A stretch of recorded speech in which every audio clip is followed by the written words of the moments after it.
Hey everyone, welcome back to Little Learning Mom. So today I'm going to bring you a really quick video. I'm going to try to make this really quick about our summer binder. Now over on Instagram, and if you're not following me over on Instagram, go ahead and click this link right here in the video that I'm going to go ahead and put so you can go ahead and click and follow us. If you were following us on Instagram, you would notice that I had started posting pictures of my son working in his summer binder.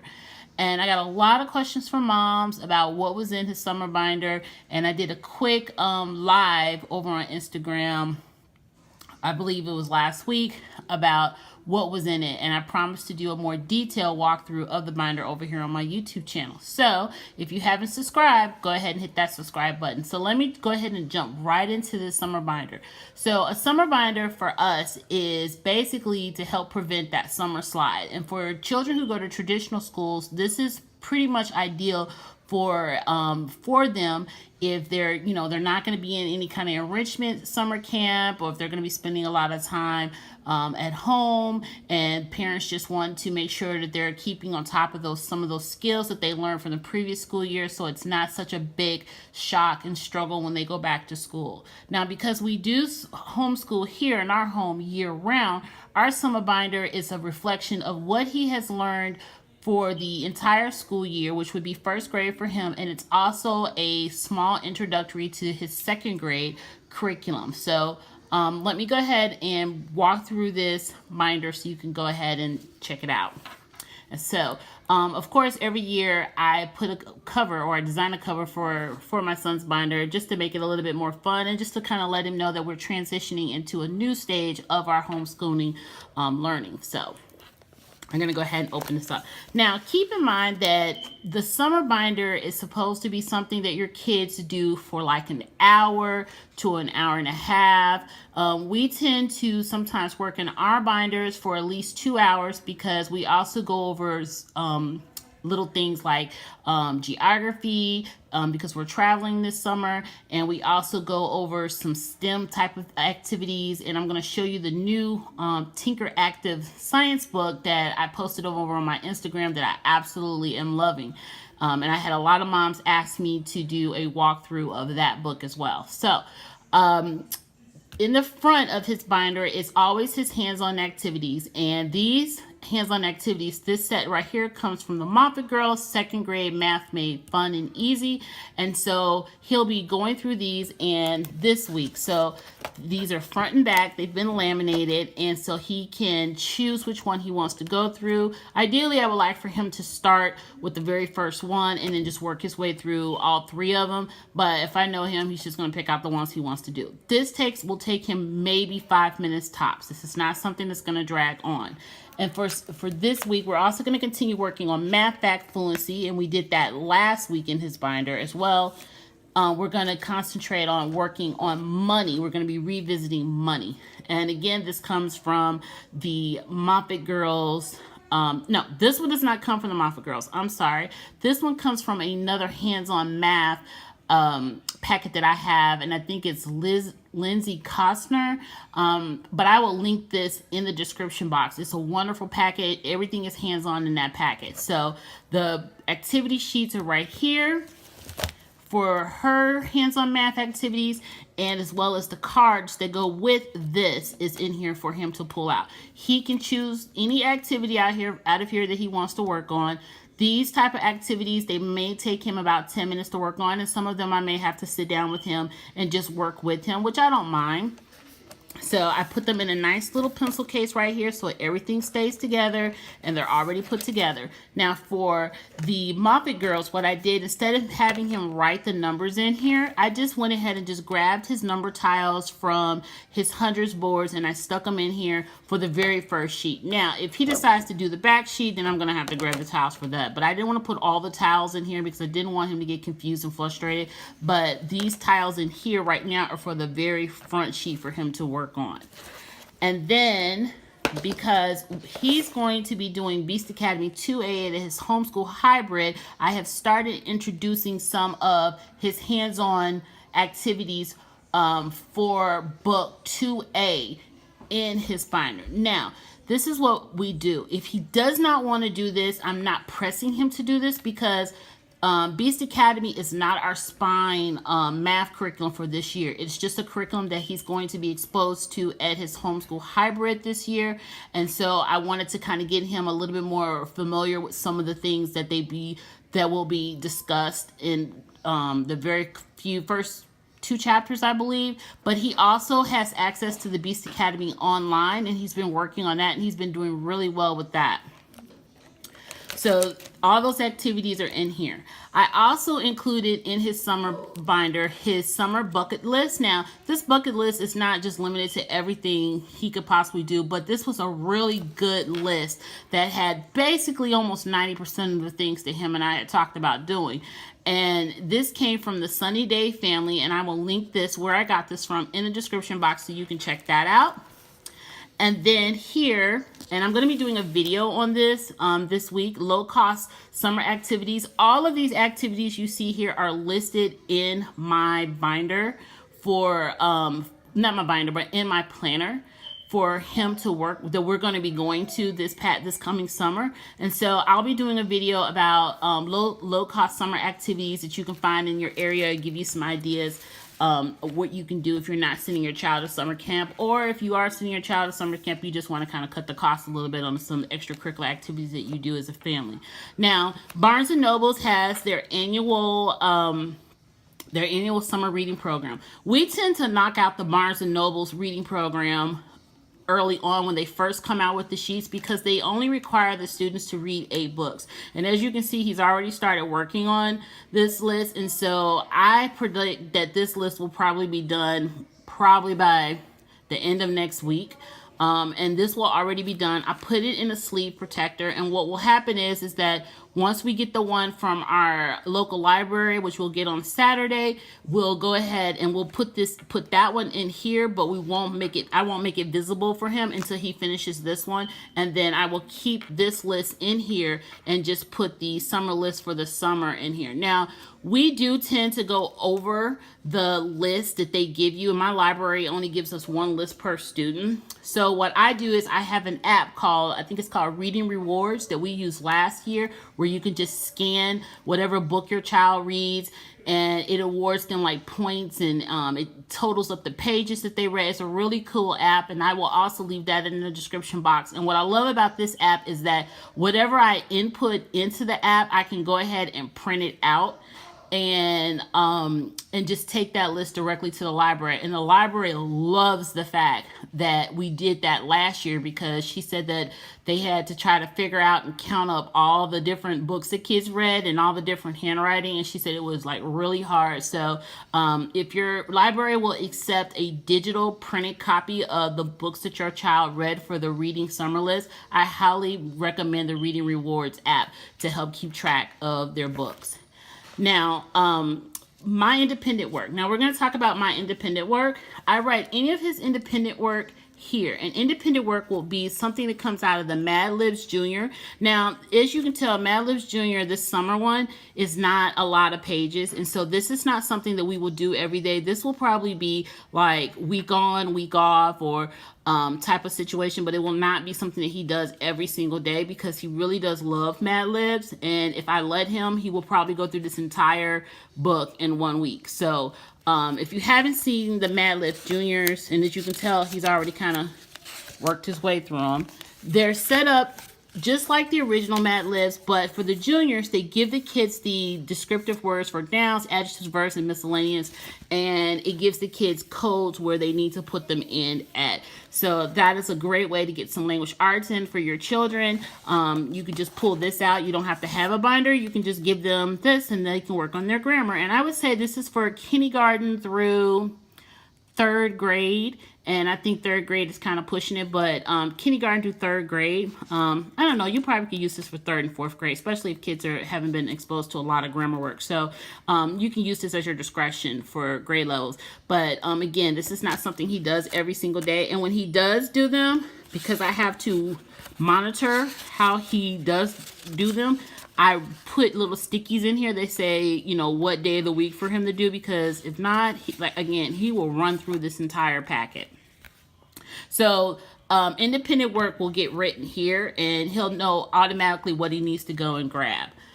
So, Easy Grammar. Now, Easy Grammar, because we tried out our binder this year, I've been doing a binder for him ever since he was in pre-K, but every summer. So, but last week was a trial for me to figure out what was working for him, if it was too much, where he was getting frustrated at, because after all, it is the summer, and I don't want him sitting in front of, doing schoolwork all during the summer. I want him to have some time to go play. But my son gets up between 5:30 and 6 o'clock in the morning, so basically he can knock this out by 9:30, 10 o'clock, and his entire day is free to do whatever he wants. So if you have late risers or, kids that are sleeping in during the summer, you're going to have to be more discretionary as far as what you put in your binder and how much, because of the time that they have for the day. You want to make sure they get enough time to play.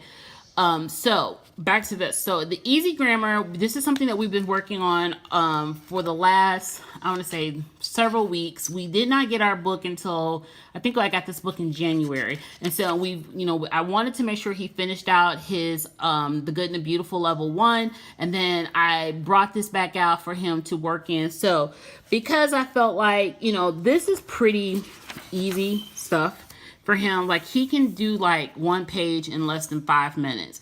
And I didn't want him doing a page a day along with all the other stuff that he was going to do. So what I did was, instead of him doing this every day, he's only going to do this 2 days a week, and he has his choice to do 1 or 2 pages. And as long as he completes 1, that's all that I care about. But this will be done 2 days a week, and he will have his option to do 2 pages or 1 pages. Ideally, I would like for him to do 2 pages a day, so we can knock it out. But, again, I don't want to put pressure on him to get things done and for him to feel frustrated. So if he gets 1 page done, that's good enough. So when he's not doing Easy Grammar, he will be doing Explode the Code. Explode the Code is very, very easy for him, and I actually stopped him from working in this book this past school year because he wanted to go ahead and start book 4, but I was like, no, I want to hold it until for 2nd grade. But I just went ahead and started letting him work on it this past week, and so far he's already on lesson 3, I believe. So what I've decided to do, instead of him doing, I had sectioned these pages off for him to do, but instead of me doing that, what I'm going to do is, like, one day he'll just do a complete lesson, because he can run through this in about 10 or 15 minutes.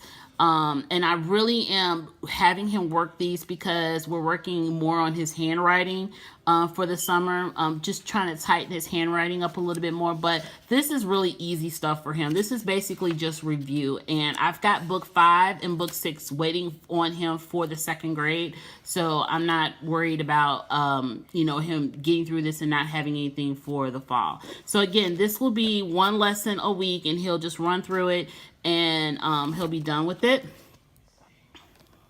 Now, let's go into how this is broken down in the inside. So, Lakeshore Learning, I'm so grateful to them. They just put up on their website the summer writing prompts for June through August, and I printed these out, and each day, as you can tell, there's a writing prompt for the children to write in, like a summer journal. So what I plan to do is get him a composition book, and God knows we probably have several around here that are blank, and have him, starting in June, look at this for each day, have him look at the writing prompt for that day and just jot something down or draw a picture. But I just want to reinforce writing with him, because that is something that we really need to work on. I have June through August already printed off in here, and they are inserted in here. So when this runs out, I just take this one out, and July is right behind this one. Lakeshore Learning has also put up their summer fun calendar. They always have it up around this time of the year. Let's see if I can bend this back so you can see it. And so this is the 1st through 3rd grade, and these are just little things that the kids can do if they're they're bored, or if it's a rainy day. There's any activities on here that they can do on a rainy day. But this is also something that I just put it in here if he wants something to do, or if he tells me he's bored. And again, on Saturdays, Lakeshore Learning is continuing to have their free craft day. So if you live near a Lakeshore Learning, I would highly recommend you take advantage of that. Unfortunately, our Lakeshore Learning is about 45 minutes away from our house, and I don't know if I feel like driving that far. 45 minutes on a Saturday when everybody's out shopping, because it's in a very busy area. So outside of his independent work, he does have things in here for Monday. So he has his Evan Moore 3rd grade daily science in here, and he has a math sheet in here, and our concentration. Last week our concentration was fact fluency. This week the concentration is about money. So he has these 3 sheets in here. He'll whip these out. He'll read whatever it needs to be read, and then he's done. And then, wait, is this out of order? It is out of order, because that says day 5, and that should say day 1. Yep, I gotta put those back in order. Anyway, so so there's a math sheet. There's actually 2 math sheets. So there's a math sheet that's basically like, you know, a spiral type of thing, and then there's a science, and then it's the concentration for the week in here. And there's 3 in each one of these. So, and then the little tabs that I have on the side, I actually got these from Target, from Dollar Tree, and I just cut them off and I just stuck them on here. So you can check out Dollar Tree. They may still have them. That's one of the staples that they do have. Now, sometimes when I want him to work on something that's like that's electronics related, I'll put a sticky here. Like you'll see Beast Academy, so he'll know that he can go on Beast Academy.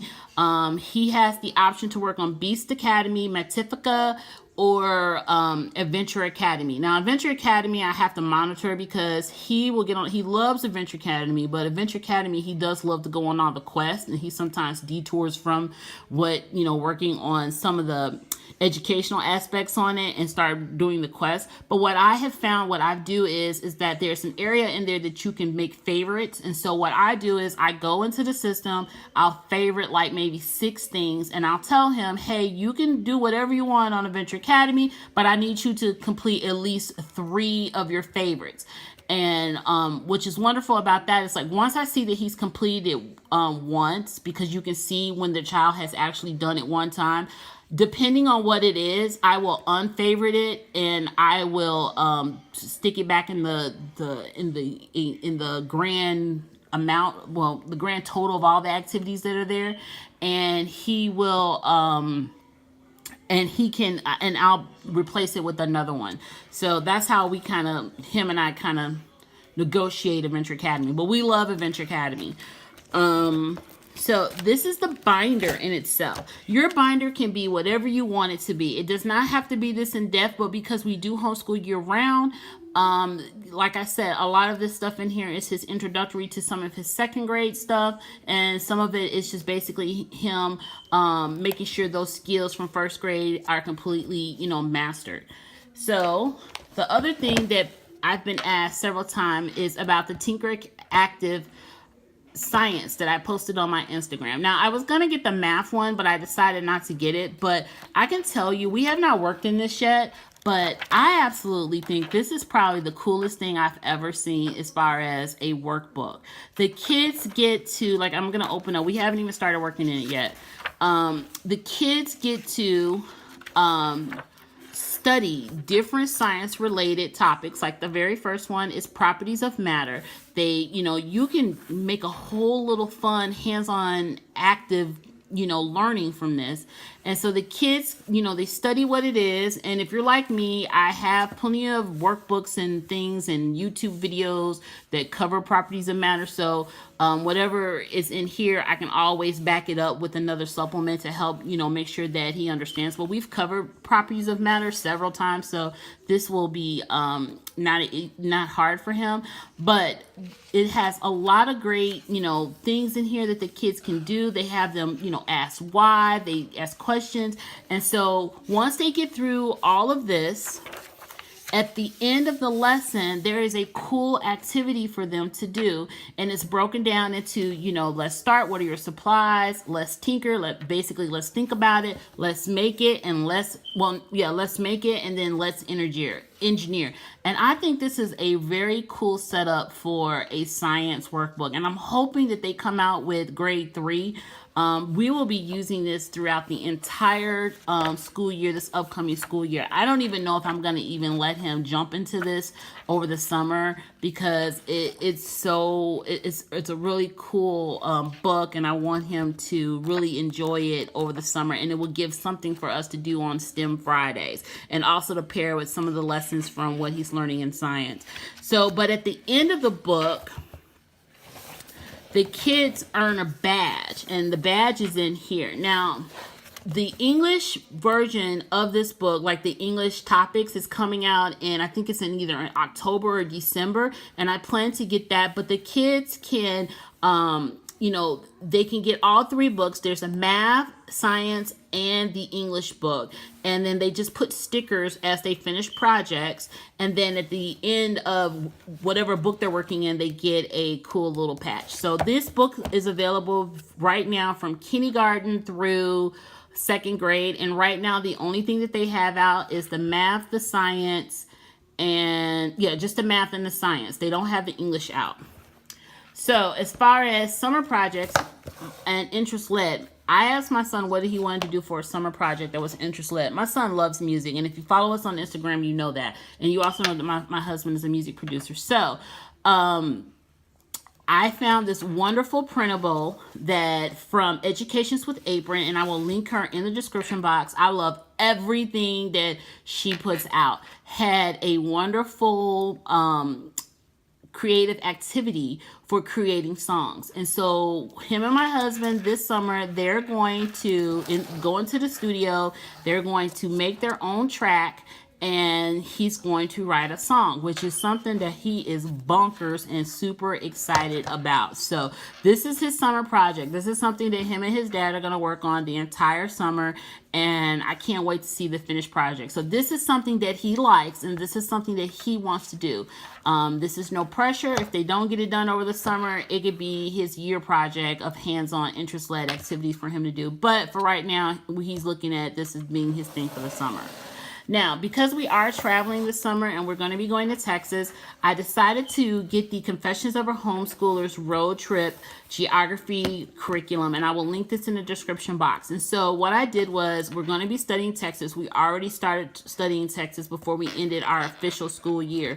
And so I checked out some books about Texas.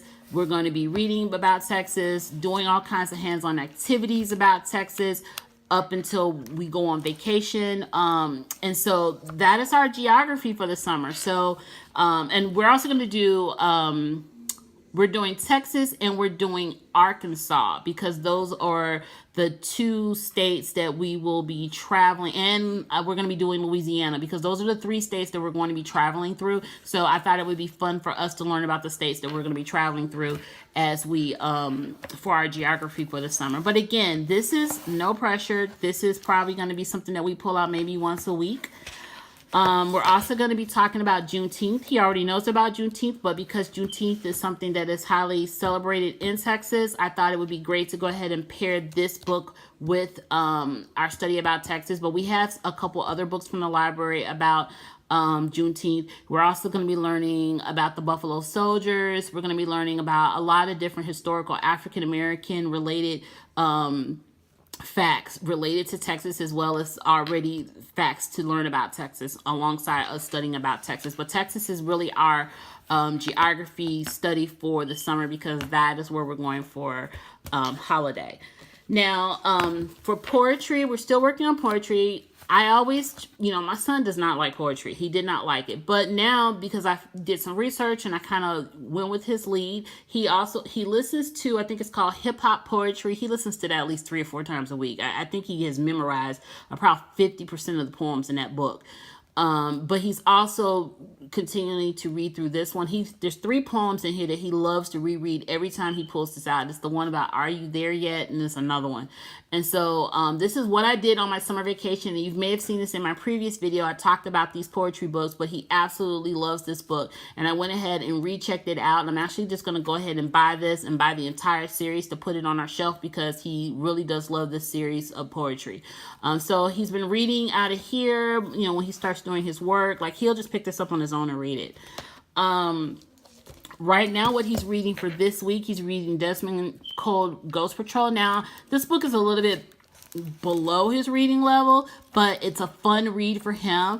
Reason why I'm picking books below his reading level is because my son already loves to read, but I wanted him to have something that was fun and and it's kind of cool and continues to encourage him to read. So I highly recommend, and I know a lot of YouTubers here do, is that when you pick books out, try to pick a book that may be below your students' reading level, just to give them that extra encouragement, to show them, yeah, I'm doing a great job with my reading.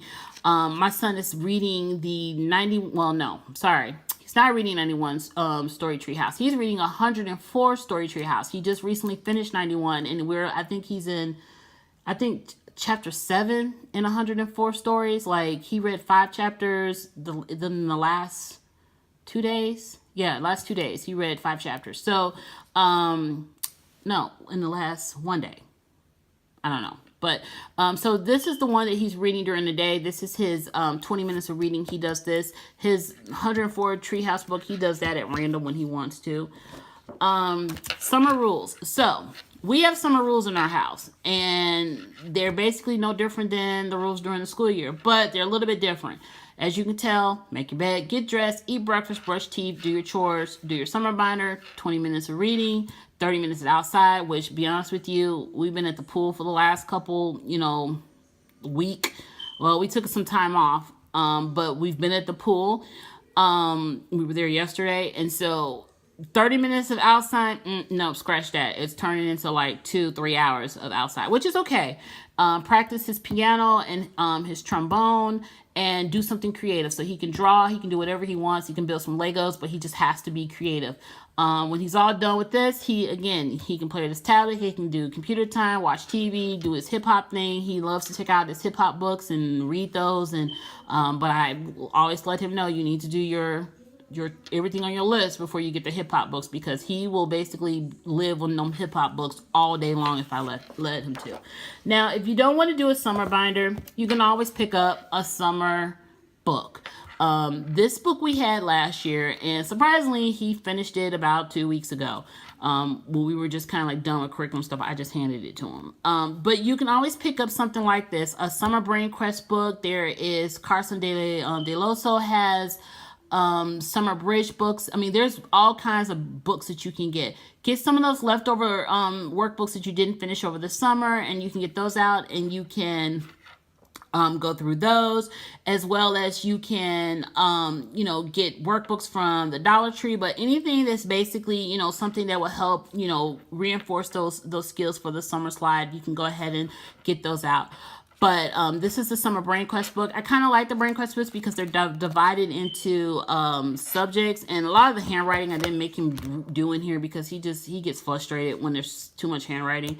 But the Summer Brain Quest books, you can get these out and you can have them work in these. They're divided into subject areas like math, science, language arts, reading. They're all divided into areas. And I mean, this is a good filler for the summer. And basically, it won't take your kids that long. For the summer, he's also doing Who Was STEM Superstars. I found these at Barnes & Nobles, and they are the cutest little cards.